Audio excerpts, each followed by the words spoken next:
Kumusta na po kayo mga kaibigan? Umaasa po kami na lagi po ay nasa mabuti kayong kalagayan, maging ang inyong buong sambahayan. Ito po ang inyong lingkod, ang kapatid na Michael Sandoval, at maraming salamat po sa inyong pamalagiang pagsubaybay sa palatuntunang ito ng Iglesia ni Cristo. Ngayon po ay makakasama natin ang kapatid na June Francisco. Kapatid na June. Maraming salamat po, kapatid na Michael, at sa lahat po ng mga sumusubaybay sa programang ito. Sana po ay nasa magandang kalagayan kayong lahat at samahan po ninyo kami sa gagawin nating pagtalakay. Mga kaibigan, ngayon pong ang Iglesia ni Cristo ay napakalawak na. Sa kabatiran po ng lahat ay sa kasalukuyan ay nakatatag na po ang Iglesia ni Cristo sa 166 na mga bansa at teritoryo. At kinabibilangan po sa ngayon ng 152 lahi at nasyonalidad na nasisinop sa ilalim po ng pamamahala ng aming tagapamahalang pangkalahatan, ang kapatid na Eduardo V. Manalo. Kaugnay po ng paksa na ating tatalakayin, ay subaybayan at panoorin po muna natin ito.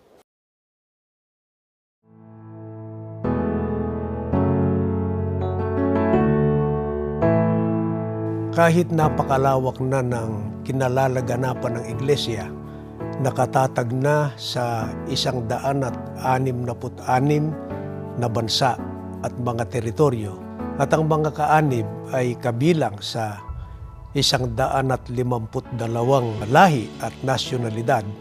Gayunman, ang mga kaanib sa loob ng Iglesia ni Cristo ay nabubuklod, sentralisado ang pamamahala sa loob ng Iglesia ni Cristo.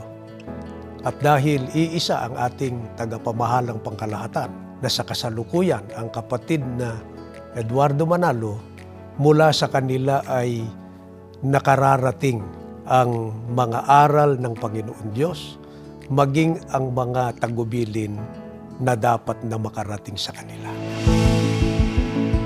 Tinitiyak ng pamamahala na makita nilang personal ang kalagayan ng mga kapatid. Hindi lamang ang kanilang pamumuhay, kundi ang kalagayan ng kanilang isinasagawang paglilingkod sa Panginoon Diyos. Maayos na isasagawa ng mga kapatid ang pinakamahalagang pananagutan, ang paglilingkod at pagsamba sa ating Panginoon Diyos. Kaya lalo nilang kinasasabikan ang maihatid sa mga kapatid ang mga salita ng ating Panginoon Diyos. Ang nag-uudyok sa mga kapatid, kaya binibigyan nila ng prioridad ang pagsamba. Una, dahil sa iyo ng pangunahing katungkulan sa ating Panginoon Diyos. Mahirap ang kalagayan ng pamumuhay sa kasalukuyan. Sa lahat ng dako, may nangyayaring mga ligalig, mga kaguluhan, may mga kalamidad. Nangyari itong pandemya na mayroong ipinatutupad na lockdown, mga restrictions. Ipinagbawal ang pagdalaw sa tahanan ng mga kapatid. Gayunman, ang mga may tungkulin sa loob ng Iglesia, hindi tumigil sa pagsubaybay, sa pag-aalaga.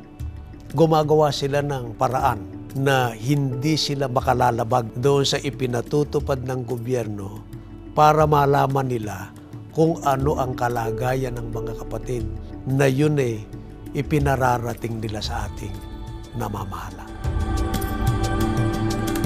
Ang mga kaanib sa Iglesia ni Cristo, kahit ano pa ang sitwasyon na nagaganap sa kanilang paligid, tinitiyak nila, nagagampanan nila ang kanilang tungkulin na sumamba sa Diyos.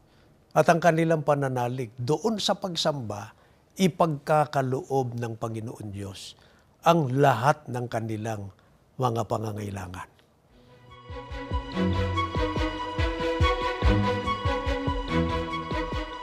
Ang ating namamahala ay nananawagan lagi sa mga kabataang Iglesia ni Cristo sa pangangasiwa nila ng pagsamba na manindigan sa kanilang kahalalan, sa kanilang pagka-Iglesia ni Cristo. Iba na kasi ang panahon ngayon.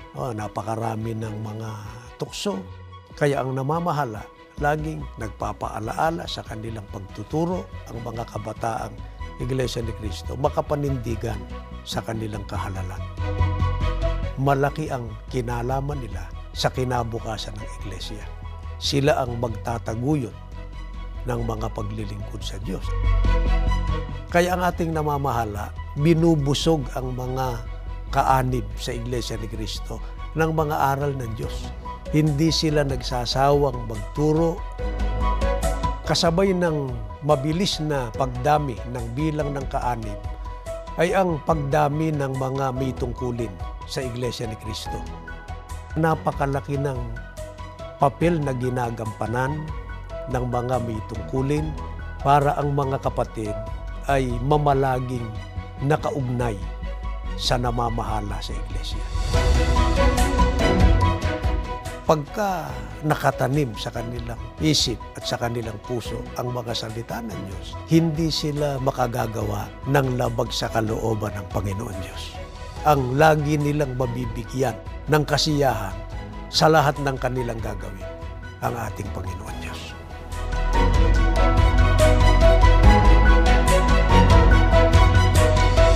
Kapatid na Eduardo Manalo, pinakamamahal po naming kapatid, ang lahat po ng mga may tungkulin sa Iglesia sa buong mundo ay malugod na bumabati sa pagsapit po ng ika-15 taon ng makapangyarihan, matagumpay at puno ng pagmamahal na pamamahala po ninyo sa buong Iglesia. Kami po ay nangangako na laging kaisa ninyo sa pagbibigay ng kasiyahan sa ating Panginoon Diyos.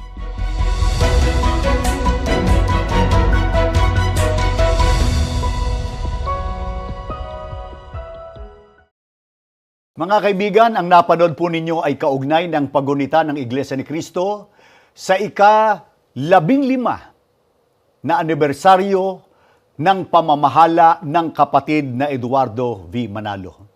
At para sa kabatiran ng lahat, kapatid na June, ang isa po sa uniqueness o ikinatatangi ng iglesyang ito, mga kaibigan, ay mayroon po itong centralized administration o sentralisadong pamamahala sa pangunguna po ng aming executive minister o ng aming tagapamahalang pangkalahatan, ang kapatid na Eduardo Manalo. Ang lahat po ng isinasagawa ng mga gawain sa Iglesia ni Cristo, iba't ibang mga aktibidad ay laging nakaugnay. Take note po, laging nakaugnay sa pamamahala ng Iglesia. At gaya ng alam mo, kapatid na June, hindi tayo nagkakanya-kanya na kung anong maisip, mga kaibigan. Ano po dahilan? Sapagkat malinaw po sa amin, sa mga kaanib sa Iglesia ni Cristo, kung gaano kaimportante o gaano kahalaga na ang tao po ay manatiling nakaugnay sa pamamahala ng Iglesia. Kaya bilang pagsisimula ng pagbasa natin sa mga talata ng Biblia, kapatid na June, at marahil ay ito ang itinatanong nila sa atin, bakit ba napakahalaga o napaka-importante na magkaroon ng kaugnayan o pakikisama ang tao sa pamamahala ng tunay na Iglesia? Mga kaibigan, babasahin ko po sa inyo ang sulat ni Apostol Juan.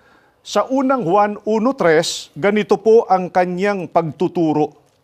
Yaong aming nakita at narinig ay siya rin naming ibinabalita sa inyo, upang kayo naman ay magkaroon ng pakikisama sa amin. Oo, at tayo ay may pakikisama sa Ama at sa kanyang anak na si Hesukristo. Kapatid na Michael, ang nagsasalita dito po sa binasa natin ay si Apostol Juan na bahagi ng pamamahala sa unang Iglesia ni Cristo at suguri ng ating Panginoong Diyos. Sana po ay napansin ninyo, mga kaibigan, ang kausap niya ay ang mga kaanib sa unang Iglesia ni Cristo noong unang siglo. At batay sa talatang binasa natin, kapatid na June, ano ang kalooban ng Diyos na itinuro, pansinin po nyo, itinuro ni Apostol Juan bilang bahagi o kasama siya sa pamamahala ng unang iglesia? Ayon po kay Apostol Juan, ang sabi niya sa kanyang pahayag, kayo naman ay magkaroon ng pakikisama sa amin. Oo, at tayo ay may pakikisama sa Ama at sa kanyang anak na si Hesu Kristo. Kailangan muna na magkaroon ng pakikisama o kailangan po na maugnay sa kanila, sa pamamahala, ang tao upang magkaroon ng pakikisama sa Ama at sa ating Panginoong Hesu Kristo. Kaya naalala ko lang, kapatid na Jun, yun bang aral na itinataguyod ng Iglesia ni Cristo na kailangan munang ang taong maugnay sa sugo o sa pamamahala para magkaroon ng kaugnayan sa Diyos? Yun ba inimbentong aral natin? Hindi po natin inimbento yung kapatid na Michael, at napansin naman ng ating mga taga-subaybay, nakasulat po sa Biblia. Aral po ng ating Panginoong Diyos na kailangan po na ang tao ay kailangang may pakikisama o maugnay sa pamamahala ng iglesia. Kung itanong nila sa atin ganito, bakit napakahalaga na ang tao ay maugnay sa pamamahala o sa sugo para magkaroon siya ng kaugnayan sa Panginoon Diyos? Ano bang mahalagang ipinagkatiwala o ipinagkaloob sa sugo ng Diyos o sa pamamahala ng tunay na relihiyon? Babasahin ko po sa inyong nakasulat dito po sa 2 Korinto sa 5, 18 hanggang 20. Datapwat ang lahat ng mga bagay ay pawang sa Diyos, na pinakipagkasundo tayo sa Kanya rin sa pamamagitan ni Kristo, at ibinigay sa amin ang ministeryo sa pagkakasundo, sa makatwid bagay na ang Diyos kay Kristo ay pinakipagkasundo ang sanlibutan sa Kanya rin, na hindi ibinibilang sa kanila ang kanilang mga kasalanan, at ipinagkatiwala sa amin ang salita ng pagkakasundo. Kami nga'y mga sugo sa pangalan ni Kristo, nawaring namamanhik ang Diyos sa pamamagitan namin, kayo'y pinamamanhikan namin sa pangalan ni Kristo, na kayo'y makipagkasundo sa Diyos. Kapatid na Michael, ipinapapansin natin sa ating mga televiewers ang dalawang mahalagang binabanggit po ni Apostol Pablo na ipinagkatiwala sa sugo o sa pamamahala ng tunay na iglesia. Ang sabi po ni Apostol Pablo, mga kaibigan, pansinin po ninyo, ibinigay sa amin sa sugo o sa pamamahala. Hindi sa lahat, Opo. kapatid na Jun? Opo, ibinigay sa amin ang ministeryo sa pagkakasundo. Ang ministeryo po tumutukoy sa pangangasiwa o sa pamamahala. At sana napansin din nila, ano yung ikalawang mahalagang bagay na ipinagkatiwala sa sugo o sa pamamahala ng tunay na iglesia? Ang ikalawang bagay po na binabanggit, mga kaibigan, ang sabi ni Apostol Pablo, at ipinagkatiwala sa amin ang salita ng pagkakasundo. Ang sabi, salita ng pagkakasundo. Kapatid na Opo. Diyos, sino bang dapat magkasundo? Ang dapat po na ipakipagkasundo, kapatid na Michael, ay ang tao sa ating Panginoong Diyos. Kaya mga kaibigan, sana napansin din po ninyo, sino ang may karapatan na mangasiwa at magturo sa mga tao ng mga salita ng Panginoon Diyos para ang tao, kapatid na Jun, Opo. maging kasundo ng Panginoon Diyos? Hindi po kahit na sinong tao, kapatid na Michael. Binasa na po natin sa Biblia ang sugo ng Panginoong Diyos o ang pamamahala sa tunay na iglesia. Siguro nag-iisip yung mga kanina pa'y sumusubaybay sa atin, Opo. lalo yung mga bagong sumusubaybay. Bakit kailangan, kapatid na Jun, na ang tao ay ipakipagkasundo sa Panginoon Diyos? Ano bang nangyari sa dati-rati ay magandang relasyon ng tao sa ating Panginoon Diyos? Babasahin ko po sa inyo sa Kolosas 1:21, subaybayan po ninyo mga kaibigan. At kayo, ng nakaraang panahon, ay nangahihiwalay at mga kaaway sa inyong pag-iisip, sa inyong mga gawang masasama. Mula po nang ang tao ay magkasala, nahiwalay na po sa ating Panginoong Diyos. Nahiwalay lang ba, kapatid na Jun? Hindi lang po nahiwalay, kundi itinuring pa ng ating Panginoong Diyos na kanyang mga kaaway. Kaya hindi magandang kalagayan. Ano ba ang masamang kalagayan pagka ang tao ay itinuturing ng Diyos na kaaway dahil nga sa kasalanan? Babasahin ko po itong nakasulat dito po sa Ebreo sa 10:27, mga kaibigan, pakinggan po ninyong mabuti. Kundi, isang kakilakilabot na paghihintay sa paghukom at isang kabangisan ng apoy nalalamon sa mga kaaway. Dito po sa binasa natin, mga kaibigan, tiyak po na hindi maliligtas pagka ang tao po ay namalaging kaaway ng ating Panginoong Diyos. Kaya kung itinatanong nila sa atin, anong kailangan ngayon para ang tao maalis sa pagiging kaaway ng Diyos at huwag makasama sa parurusahan sa apoy? Kailangan po na ang tao ay maipakipagkasundo sa ating Panginoong Diyos.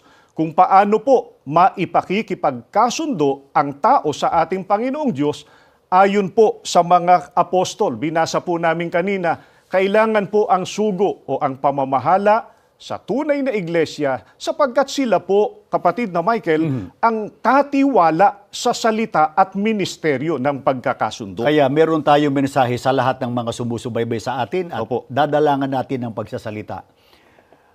Mga kaibigan at mga magulang, napakalaki po, inuulit po namin, napakalaki po ng kapakanan, kahalagahan at kaugnayan ng pamamahala sa loob ng tunay na iglesia sa ikaliligtas ng tao para ang tao ay muling maging kasundo ng Panginoon Diyos at huwag makasama sa parurusahan pagdating po ng araw ng paghuhukom. Marahil po ay ito ang iniisip ninyo ngayon. Hindi kaya magagawa ng sino man sa atin, sa ganang sarili lang natin na makipagkasundo sa Panginoon Diyos? Abangan po ninyo ang sagot sa amin pong pagbabalik ng kapatid na June. Sa araw-araw na pamumuhay, ang tao ay may iba't ibang pananagutan sa kanilang sarili, sa pamilya, at sa lipunan. Ako po ay isang obigynecologist. Ang aking pong hanap buhay ay alam na po natin walang oras. Halos 24 hours on call po ako na tinatawag pag po may nanganganak. Pagkakataon po, natatlo po hanap buhay ko noon eh. Ako po ay nasa SSS, sa gabi nagtuturo po ako, tapos linggo consultant pa ako. Nagtatrabaho po ako kasalukuyan sa Philippine Statistics Authority bilang statistical analyst po. Ako po ay nagtapos po ng computer engineering sa UP Diliman. At sa kalusuyan po, ako po ay ngayon ay second year medicine po. Tapos po ako sa Purcell Mechanical Engineering, currently po registered mechanical engineer.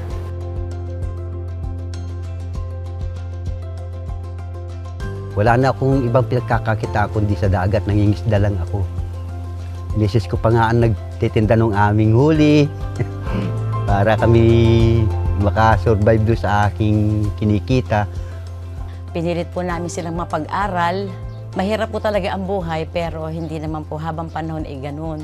Mula po doon, naigapang po nila kami sa aming mga pag-aaral kasama ng aking mga kapatid.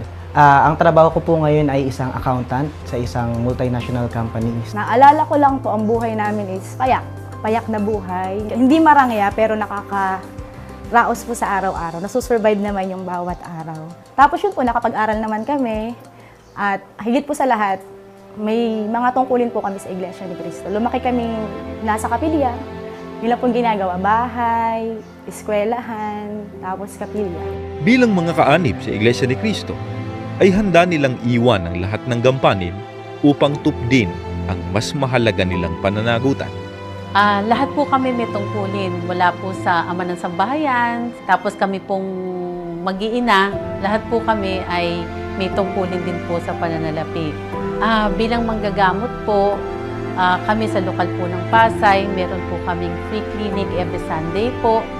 Pagamat wala pa po nun yung ating INC giving, patagal na po namin ginagawa yon. Tinitignan po namin yung mga kapatid at saka po yung mga hindi kapatid, ginagamot din po natin. Ang aking pong mga anak, nagsimula po sa pagsamba ng kabataan, mga awit po sila. Nung nagsimula na po sila mag-aral, kumuha sila sa CBA po at saka sa Kapisanan. Distrito rin po, nagkaroon po sila ng tungkulin. Pareho po ng sinasabi po namin kasi malaking biyaya po yun eh. Po ay may kasalukuyan po tungkulin po sa pananalapi. Ngayon po ay nagkaaral po ako ng medisina. At para sa akin po ay nais ko po ito ay gamitin sa paglilingkod. Nais ko pong makasama sa lingap po bilang isang doktor balang araw. At gusto ko po maging kasangkapan ng Diyos sa paggagaling po ng mga kapatid at ating mga kababayan. Napalaki ko ang aking mga anak mula sa aral ng Diyos. Yung pong mula sa kanilang pagkabata ay iminulat ko sa kanila na kung ano po yung utos ng Diyos, yun po ang susundin. Mula po nung aking kabataan na binihisan ako ng aking nanay na katoga. Ngayon po, ako po ay isang organista na katoga pa rin. Ako po ay isang tagapagturo na nakatoga pa rin, tumutupad sa koro. Yun din po ang pinamulat nila sa amin, yung maging mananampalataya, masiglang may tungkulin, at mapagmalasakit po sa mga manggagawa at ministro ng iglesia. Darating po ang panahon na maghihiwalay kami ng mga anak ko. Inaasahan ko po na kung sila'y laki sa pananampalataya, sa mga pagsamba, ay masaya po ang sarili ko na maiwan namin sila nasa tungkulin. Masaya na po kami, basta wag lang sila maiwalay sa iglesia. Pero alam ko po kung hindi iiwan ng iglesia ng mga anak ko, matitibay po yan. Tanaw nila ang matagumpay at makapangyarihang pangunguna ng kapatid na Eduardo V. Manalo sa kabuuan ng iglesia. Kaya naman, sila ay nagpaabot ng mensahe sa ating tagapamahalang pangkalahatan. Nagpapasalamat po ako sa kay Eduardo Manalo kasi hanggang ngayon ramdam namin, malayo man sila, pero parang malapit din kasi hindi sila nagsasawa na magbigay ng mga pagtuturo, lahat mo ginagawa para sa ikatitibay ng bawat sambahayang Iglesia ni Cristo. Napakabalaking bagay po yung yung pagmamahal ng pamamahala, pagmamalasakit sa iyo. Yung mga kilusin po na galing sa pamamahala, hindi lang basta kilusin po, yung biyaya po yun eh. Ang turing po ng biyaya, kailangan makabahagi po kami, may itinuturo po pamamahala doon eh. At hindi lang basta kami pupunta, kailangan pamilya po kami. Nagpapasalamat po ako sa tagapamahala po na meron pong mga kapisanan po sa kadiwa, para sa binhi, sa buklod. Ako po'y nagpapasalamat sa tagapamahalang pangkalahatan dahil po sa mga itinatag nilang mga gawain para po sa kapisanang pangsambahayan. Nakinabang po ng malaki ang aming sambahayan sapagkat nag-guide po namin ang aming mga anak sa pamamagitan ng mga tinuturo po nila sa atin. Kung hanga ako sa ating tagapamahalang pangkalahatan, kay Eduardo V. Manalo, nagpapasalamat kami sa pamamahala dahil sinisino po nila lalong-lalo na ang mga kabataan na makapanatili sa pagka-Iglesia ni Cristo sa kanilang mga tungkulin at matatag pa po ang kanilang mga pananampalataya. Masasabi ko lang po sa ating pamamahala, mahal na mahal po namin kayo.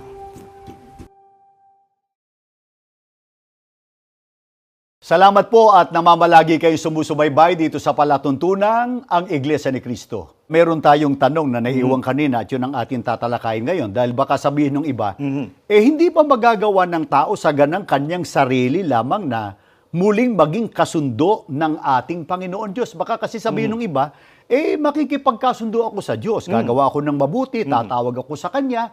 Kahit hindi na niya ako dumaan dyan sa itinuturo niyo sa Biblia na sugo o pamamahala na pinagkatiwalaan ng salita at ministeryo ng pagkakasundo. Mga kaibigan, meron pong pahayag mismo ang Panginoong Diyos. Babasahin ko po sa inyo ang nakasulat po dito sa Kawikaan sa 1:28. Kung magkagayoy, tatawag sila sa akin, ngunit hindi ako sasagot. Hahanapin nila akong masikap, ngunit hindi nila ako masusumpungan. Maliwanag po ang pahayag ng ating Panginoong Diyos. Ang sabi niya, hindi ako sasagot, hindi nila ako masusumpungan. Kaya paano napatunayan po mga kaibigan sa pangyayari? Pansinin po niyo, sa pangyayari, na hindi po nagkaroon ng kabuluhan ang mga paglilingkod na hindi nakaugnay doon sa pinagkatiwalaan na magturo ng salita ng Panginoon Diyos. Ito po mga kaibigan at babasahin ko po sa inyo ang nakasulat po sa Gawa sa 10:1 hanggang 2. At may isang lalaki nga sa Cesarea na nagngangalang Cornelio, senturyon ng pulutong na tinatawag na pulutong Italiano. Isang taong masipag sa kabanalan at matatakutin sa Diyos. Siya at ang buong sangbahayan at naglimos ng marami sa mga tao at laging nananalangin sa Diyos. Laging nananalangin sa Diyos. Si Cornelio, kapatid na Michael, ayon po sa ating binasa, masipag sa kabanalan, matatakutin sa Diyos, relihiyoso. Naglimos ng marami sa mga tao at laging nananalangin. Napaka-relihiyoso. Opo. Subalit, kapatid na yun, naging sapat ba yun? Kumpleto ba yung mga ginawa niyang yun? Para siya ay papaging dapati ng Panginoon Diyos at maging kasundo na ng Panginoon Diyos? Itutuloy ko lamang ang pagbasa, kapatid na Michael at mga kaibigan, sa mga talatang 3 hanggang 5, ganito po ang ating mababasa. Nakita niyang maliwanag sa isang pangitain nang may oras na 9 ng araw na pumapasok na patungo sa kanya ang isang anghel ng Diyos at nagsasabi sa kanya, Cornelio. At siya, sa pagtitig niya sa kanya at sa pagkatakot niya ay nagsabi, ano ito, Panginoon? At sinabi niya sa kanya, ang mga panalangin mo at ang iyong mga paglilimos ay nangapailan lang na isang alaala sa harapan ng Diyos. At gayoy magsugo ka ng mga tao sa Jope at ipagsama mo yaong Simon na may pamagat na Pedro. Hindi po naging sapat, mga kaibigan, ang mga mabubuting gawa ni Cornelio para siya maging karapat-dapat sa ating Panginoong Diyos. Ala-ala po sa Panginoong Diyos ang lahat ng iyon. Kaya para maging karapat-dapat si Cornelio sa lahat ng kanyang ginawa, maging kasundo siya ng Panginoon Diyos, kapatid na Jun, batay sa talata, mga kaibigan, ano ang ipinag-utos ng Diyos na dapat gawin ni Cornelio at ng kanyang buong sambahayan? Sa pamamagitan po ng anghel na sinugo ng Panginoong Diyos, kay Cornelio ay iniutos na ipatawag niya si Apostol Pedro. Baka itinatanong nila sa atin, anong kaugnayan ni Apostol Pedro? Bakit kinailangan pa na ipasundo ni Cornelio si Apostol Pedro at umugnay si Cornelio at ang pamilya niya kay Apostol Pedro? Itutuloy ko po sa mga talatang 21 hanggang 22. At pinanaog ni Pedro ang mga tao at sinabi, narito, ako ang hinahanap ninyo. Ano baga ang dahil ng inyong ipinarito? At sinabi nila, ang senturyong si Cornelio na taong matuwid at matatakutin sa Diyos at may mabuting patotoo ng buong bansa ng mga Hudyo ay pinagpaunawaan ng Diyos sa pamamagitan ng isang banal na anghel na ikaw ay paparoonin sa kanyang bahay at upang makarinig sa iyo ng mga salita. Napansin po ba ninyo? Ang layunin po kaya kinailangan ni Cornelio na umugnay kay Apostol Pedro, ang sabi po ng mga taong inutusan ni Cornelio kay Apostol Pedro upang sa iyo'y makarinig ng mga salita. At batay din sa marami nating pag-aaral, kapatid na June, alin ang tinutukoy na salita na dapat marinig ni Cornelio na ang magtuturo nun ay si Apostol Pedro? Iyon po ang mga salita ng ating Panginoong Diyos na siya ring salita ng pagkakasundo, na ang mayroon lamang pong karapatang mga siwa para magturo nito sa tao ay ang kasama sa pamamahala sa iglesia, katulad po ni Apostol Pedro. Kaya sa bahagi ito ng ating pag-aaral, kapatid na June at mga kaibigan, ano lamang ang ano lamang ang pinatutunayan sa atin ng mga talatang ito ng Biblia? Napakahalaga po, kapatid na Michael, napakahalaga po ng pamamahala, mga kaibigan, sa tunay na iglesia. Sa kanila po ipinagkatiwala ang salita ng ating Panginoong Diyos at ang ministeryo ng pagkakasundo upang ang pagtawag ng tao sa Panginoong Diyos, ang paglilingkod, ang pagsamba ng tao sa Panginoong Diyos ay tanggapin ng ating Panginoong Diyos. Hindi po magagawa ng tao sa ganang sarili lamang niya na makipagkasundo sa ating Panginoong Diyos nang hindi muna daraan, hindi muna uugnay o yung hindi muna makikisama sa sugo o sa pamamahala na mula sa ating Panginoon Diyos. Kaya ano ang lalong nagpapatunay nitong mga ipinahahayag nating ito, kapatid na June? Mga kaibigan, alam po ba ninyo kung anong nangyari nang marinig na ni Cornelio at ng kanyang buong pamilya ang mga salita ng Diyos na itinuro ni Apostol Pedro? Mababasa po natin, kapatid na Michael at mga kaibigan, itutuloy lamang po natin sa Gawa, Gs 33 at 44. Pagdaka nga'y nagsugo ako sa iyo, at mabuti ang ginawa mo't naparito ka. Ngayon nga'y kaming lahat ay nangaririto sa paningin ng Diyos upang dinggin ang lahat ng mga bagay na sa iyo'y ipinag-utos ng Panginoon. Samantalang nagsasalita pa si Pedro ng mga salitang ito, ay bumaba ang Espiritu Santo sa lahat ng nangakikinig ng salita. Mga kaibigan, nang tanggapin po ni Cornelio at ng kanyang sambahayan ang mga salita ng Panginoong Diyos na ipinangaral ni Apostol Pedro, ang sabi po ay bumaba ang Espiritu Santo sa lahat ng nangakikinig ng salita. Ano lang ang katumbas no na bumaba sa kanila ang Espiritu Santo? Pinapaging dapat na po ng ating Panginoong Diyos o tinanggap na ng ating Panginoong Diyos ang kanilang mga paglilingkod. Bakit natin natitiyak yung kapatid na yun? Kasi baka itinatanong nila sa atin, ano bang kahulugan kapag ka ang tao ay tinanggap o tinatanggap na niya yung kaloob ng Espiritu Santo, bunga ng pangangaral, ng sugo o ng pamamahala sa loob ng tunay na iglesia? Meron pong ipinahayag si Apostol Pablo na bahagi rin ng pamamahala sa unang iglesia ni Kristo sa Efeso 1:13 hanggang 14. Kayo may naging bayan ng Diyos nang kayo'y manalig sa Kanya matapos ninyong marinig ang salita ng katotohanan, ang mabuting balita na nagdudulot ng kaligtasan. Kaya't ipinagkaloob sa inyo ang Espiritu Santong ipinangako ng Diyos bilang tatak ng pagkahirang sa inyo. Ang Espiritu ang katibayan ng mga pangako ng Diyos sa ating mga hinirang hanggang kamtan natin ang lubos na kaligtasan. Purihin natin ang kanyang kadakilaan. Kapatid na Michael at mga kaibigan, ang Espiritu Santo po, batay po sa binasa natin, ang tatak ng pagkahirang at ang tumanggap po nito ay kabilang na sa bayan ng ating Panginoong Diyos at may kasamang pangako, kapatid na Michael, yun po ang pangakong kaligtasan.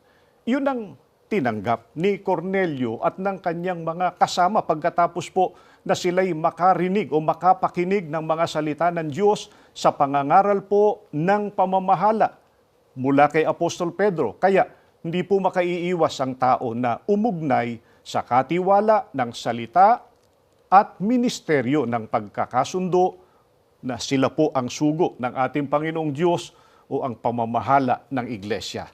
Mga kaibigan, napakalaki po ng kaugnayan ng mga tao sa pamamahala ng tunay na iglesia, sa tunay na iglesia ni Kristo sa ikapagtatamo natin ng kaligtasan. Kaya bilang pagwawakas ang mensahe natin, kapatid na Diyos, sa lahat ng inabot ng palatuntunan ito, mga kaibigan, kami po na mga kaanib sa Iglesia ni Kristo ay napakataas ng pagpapahalaga sa pamamahala na inilagay ng Panginoon Diyos sa loob ng tunay na iglesia, sapagkat malinaw po sa amin ang mga katotohanang itinuturo ng Biblia o ng mga banal na kasulatan. Ang binigyan ng Panginoon Diyos ng karapatan na mangasiwa at magturo upang ang tao ay ipakipagkasundo sa Panginoon Diyos ay ang sugo o ang pamamahala sa loob ng tunay na iglesia. Kaya ang panawagan po namin sa lahat ng sumusubaybay sa palatuntunang ito, mga kaibigan, hanapin po ninyo, suriin po ninyo ang relihiyon na may pamamahala na inilagay ng Panginoon Diyos. At sana po, isama ninyo ang iglesyang ito sa inyong sinusuri upang magkasama-sama po tayong lahat sa loob ng tunay na relihiyon at maging karapat-dapat sa Diyos at tayo po magawa natin ang tunay na pakikipagkasundo sa Panginoon Diyos at makasama tayo higit sa lahat sa kaligtasan na ipinangako ng Diyos sa pamamagitan po ng ating Panginoong Kristo.